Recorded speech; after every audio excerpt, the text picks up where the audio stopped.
రెండు వేల 19లో 11,000 పోయినా సార్. ఇదే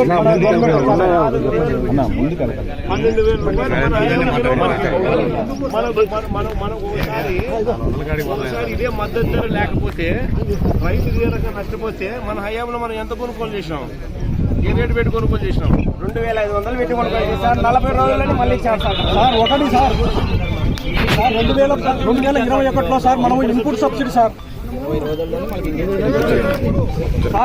మన గవర్నమెంట్లో 2021-22లో ఖరీఫ్లో మా ఎమ్మెల్యే గారు రవీంద్రనాథ్ గారు పంట డ్యామేజ్ సార్ పూర్తిగా దెబ్బతిపోయింటే వితిన్ 20 రోజుల్లో ఇన్పుట్ సబ్సిడీ రైతులు తెప్పించారు. మన జిల్లాకు 4,30,00,000 రూపాయలు తెప్పించిన ఘనత మా ఎమ్మెల్యే గారు మీదే సార్, మన ప్రభుత్వమే సార్. అది ఈ రోజు సార్ దెబ్బతింది.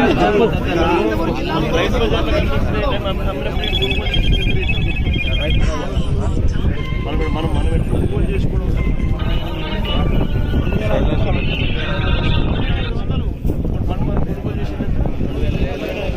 కూడా 2,500 రూపాయలు మనం ధరించి కొనుగోలు చేసినాం. అప్పుడు కూడా మనం చేసుకున్నాం. ఈ రోజు పరిస్థితి ఇది. సిరికాయ లేదు, అరటికాయలు లేదు,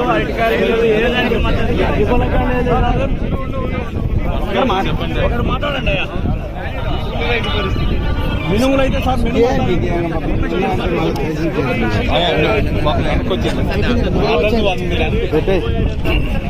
నుంచి 12,000 రూపాయలకు అమ్ముతుంది. మన హయాంలో 45,000 వినాయి సార్. అప్పుడు ఇదే మన హయాంలో 45,000 పులిందలోనే మినిమం రేటు 30,000 నుంచి 1,00,000 రూపాయల దాకా. మినిమం రేటు 30,000 నుంచి 1,00,000 రూపాయలకు అమ్మినది పులిందలోనే రెజీమ్ లో అయితే 6,000 నుంచి 12,000 కూడా కొనే నాతులు లేడు. మన దీంట్లో కూడా మళ్ళా సూట్ అని సూట్ అని 2,500 టన్ను మళ్ళీ 10,200 టన్ను సూటు. ఇచ్చేది 6,000 నుంచి 12,000. ఆ ఇచ్చే 6,000 నుంచి 12,000 మళ్ళీ 10,200 టన్ను సూట్ అంటే కమిషన్. సూట్ సరే సార్. మినిమం 30,000 నుంచి 1,00,000 రూపాయల దాకా అమ్ముడుపోయిన పరిస్థితి బత్తాయి. ఇది సిరికాయ. దీని పరిస్థితి చూస్తే వైఎస్ఆర్సీపీ హయాంలో మినిమం దీనికి సంబంధించినంత వరకు 4,000 నుంచి 4,000 నుంచి 12,000 క్వింటాలకు అమ్ముడుపోతే 4,000 నుంచి 12,000 రూపాయల క్వింటాలకు అమ్ముడుపోతే ఈ రోజు పరిస్థితి రైతుకు క్వింటాల్కు ఎంతకు అమ్ముతున్నారు? గ్రేడ్ బాగుంటే 600 నుంచి 800 అంట.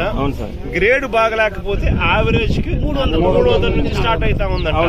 అంటే యావరేజ్ 400 రూపాయలు 500 రూపాయలు కూడా గిట్టుబాటు కావడం లేదు రైతుకి.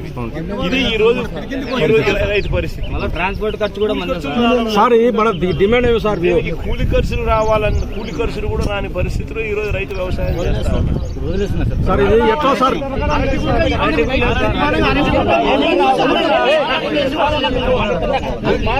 అలాంటి పరిస్థితి కూడా